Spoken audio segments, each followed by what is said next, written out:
So grabe guys, grabe yung putik ko. Ang putik nung natin, caliper piston. Tsaka yung loob ng piston mismo. Putik siya. Ayan na, napansin niya.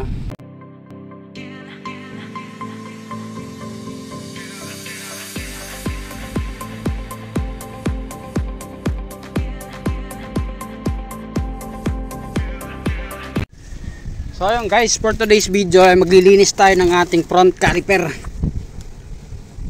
Yung piston natin madumi na. So eto, naka 300mm tayo. Ito yung kinonvert natin yung nakaraan na ating video. So ngayon, hindi ko na check yung piston nito. Tapos nag-rides kami, bandang Laguna lang. Bigla siyang umipit. So chinek namin, ang dumi ng piston niya. So ngayon kakalasin natin. Ito yung mga sa mga nagko-convert, isaalang-alang nyo rin to para hindi nyo rin maranasan tong naranasan ko. So yan, naka 300mm tayo na bracket. Medyo mainit dahil summer na. So tatanggalin lang natin. At ayun na guys, nakalas na natin, no? Tinanggal na rin natin yung ating brake pad. Lumutan natin magdala, papalitan na rin sana natin. So ngayon, ito na siya, ayan yung piston. Sobrang dumi, so ngayon kakalasin natin siya. Ipapump lang natin yan guys para lumabas. Alam na natin yan, meron na tayong dyan mga previous na tutorial para sa kung paano to palabasin. So guys, so pump lang, kusang lalabas na yan. Pipindutin lang yung preno sa taas para umangat. So ito guys, ganito. Pipress natin to, yung lever natin. Tapos ito yung baba. Makapansin nyo, aangat na yan.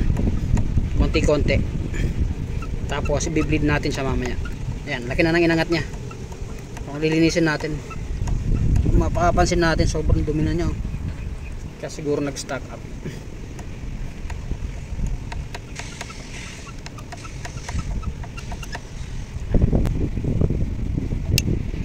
Na lang.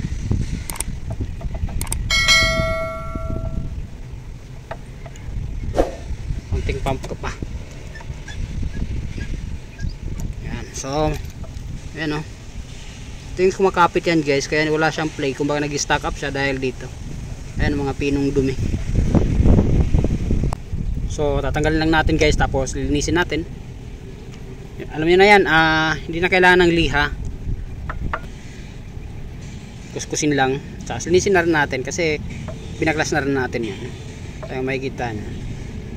So guys, huwag nyo ipitin ng vice grip to, paulit-ulit ko sinasabi, huwag nyo ipitin ng vice grip to kasi ano nga yan, 0-0 yung clearance yan. Ayan o, kung papansin nyo, brake fluid na yung nandito nyan, tapos ito, wala nakakatagas nyan kahit kapiraso kasi nga, ano na yan, 0-0 yung clearance, tapos may o-ring pa yan dito.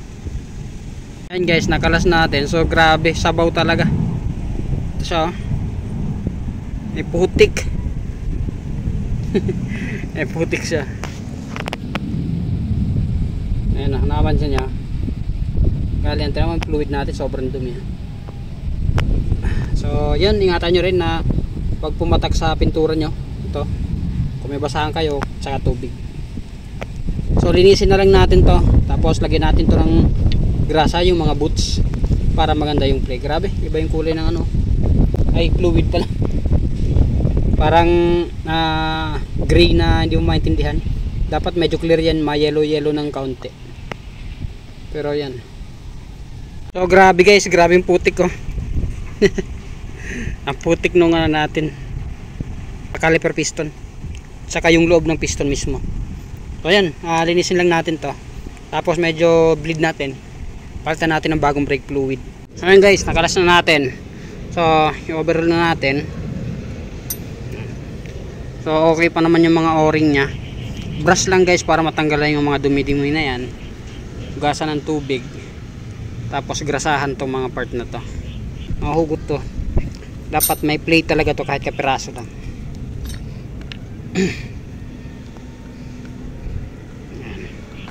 Mga boots na to. So lagagrasahan natin to dito para maganda yung plate. Tapos ito. Grabe ang dumi nya. Yung nakuha kong putik. Kaya pala nag-stack up na siya. Dahil sobrang dami talaga.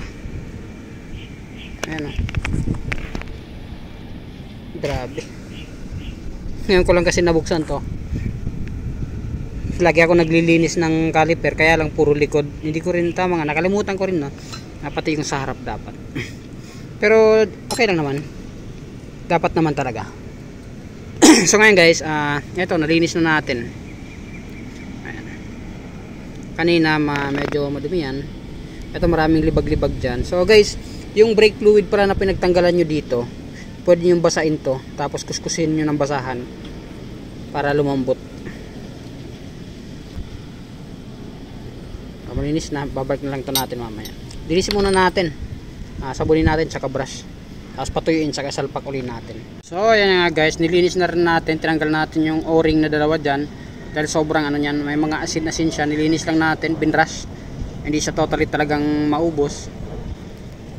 Ayan, ito yung dalawang o-ring. Ito okay pa naman, nakaangat lang kasi nga dahil dun sa may asin-asin. So babalik muna natin, magkaiba pa lang sukat ng repair kit sa harap at saka likod.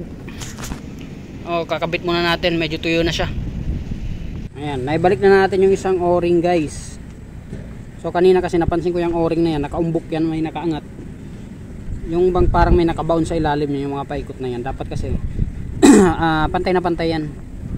So ayan, pumantay na siya. Kanina may nakaumbok dyan eh. Kasi meron nga yung dun sa ilalim niya, may mga nakasingit na yung parang asin-asin na siya. So tinanggal natin itong isang o-ring na to, dapat mapalitan na rin to, kaya lang wala tayong stock.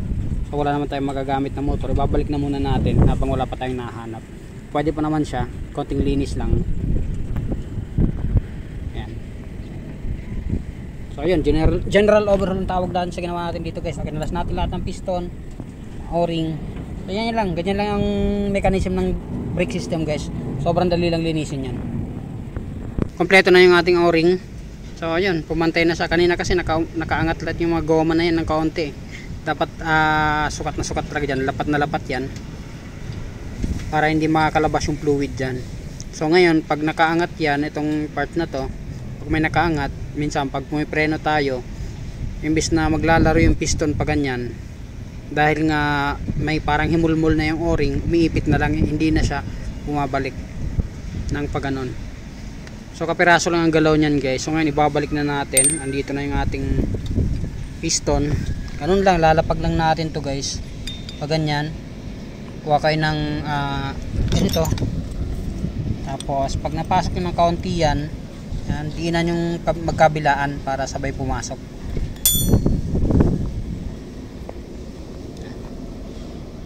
So madali pang ipasok yan kasi wala pa naman yung leader niya at saka yung itong isa na to. So yun guys, ganitong gagawin nyo pag nailubog nyo siya ng kaunti para sabay pumasok. Lagyan nyo ng ganito, tapos diinan nyo kabilaan sabay, tapos papasok na yan agad. O ayan, napalubog na natin siya. Naman lang guys, sabay. Tapos itong linisin natin ng kaunti, bracket. So kabit na natin yung ating bleeder.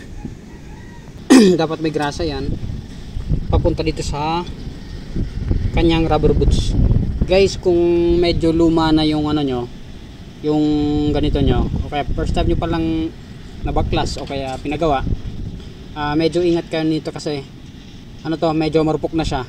Kasi itong motor na sa akin 2015, 14 to 15 model. Tapos napansin ko ito pa rin yung pinaka stock niya, kasi nung nagpalit ako ng 300mm na bracket, na caliper, saka yung bracket, hindi pa to nabubuksan. Kumbaga ever since 2014 hanggang ngayon 2024, hindi pa to nalilinis kahit isang beses. So ito medyo marupok na, malutong itong goma na to. So ingat lang kayo kasi baka mapunit nyo tapos wala kayong reserba. Tapos sasalpak na natin to guys. So yan guys, naibalik na natin magbi-bleed naman tayo. Yan yung play nya. Dapat may play talaga yan na ganyan, yung dito sa boots nya. Ayan. Napaka-importante ng kapirasong galaw na yan, guys. So i-bleed natin dahil siguradong madugo to. So babaklasin natin. Nandito sa taas, guys, yung ano nyan, yung brake master pump. Nakalas natin, guys. Nabuksan na natin, tapos lalagyan na natin. Ingat kayo, guys, na baka tumapong kasi yung iba, no? Ayan, oh, yung tumutulo na ganyan, delikado yan sa ating pintura. Kaya mas maganda agapan nyo agad, basahan, o kaya yung tubig.